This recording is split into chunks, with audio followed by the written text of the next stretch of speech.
Assalamualaikum warahmatullahi wabarakatuh. Kami dari kelompok 1 yang akan menjelaskan tentang persoalan di Indonesia. Salah satunya ketimpangan ekonomi atau ketimpangan pendapatan antara si kaya dan si miskin.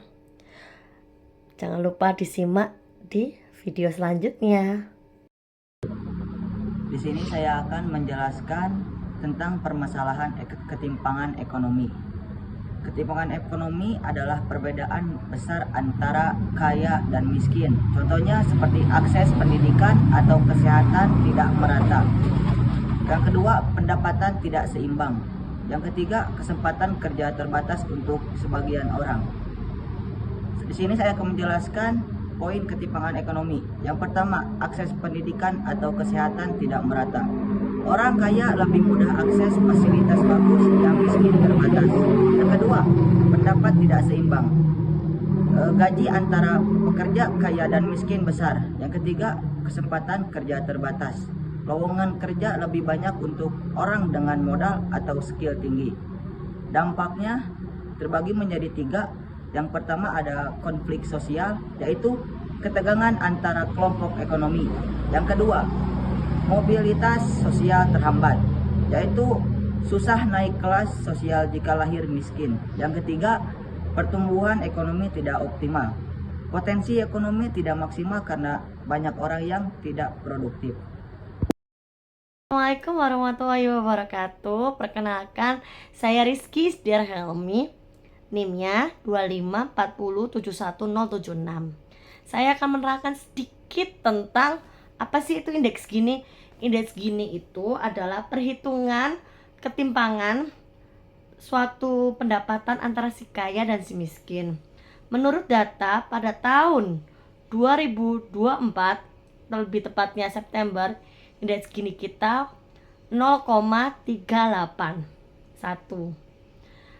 Dan menurut data Maret 2025 menjadi 0,375, yang berarti bahwa ya benar, indeks Gini kita turun meskipun tipis sekali ya teman-teman. Yang berarti bahwa pemerintah itu berhasil menurunkan ketimpangan antara si kaya dan si miskin.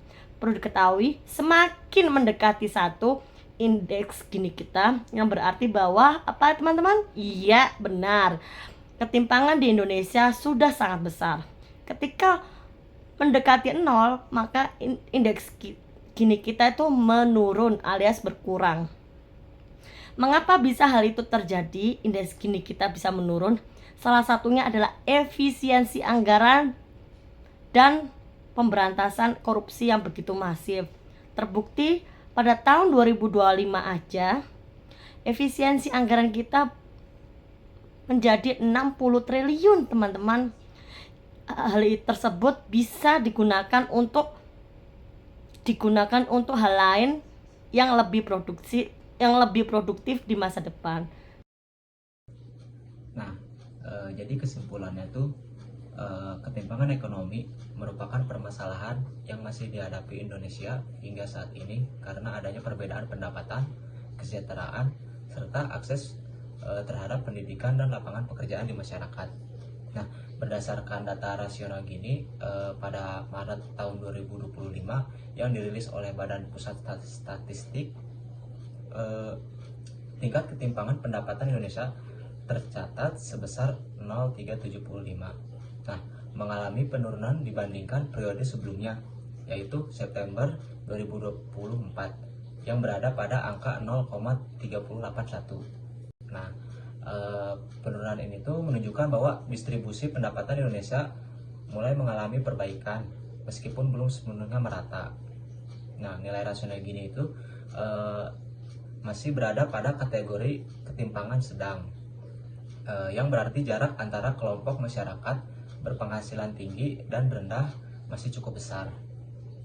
Nah, ketimpangan ekonomi dapat menimbulkan berbagai dampak negatif seperti meningkatkan kemiskinan, terus kesenjangan sosial, dan menurunkan kualitas hidup masyarakat kurang mampu.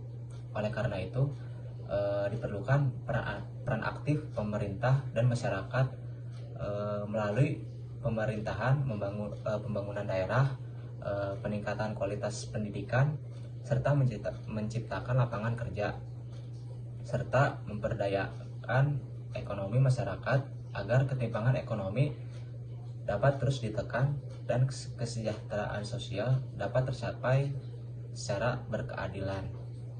Nah, mungkin itu saja dari kelompok kita. Mohon maaf bila ada kekurangan. Selebihnya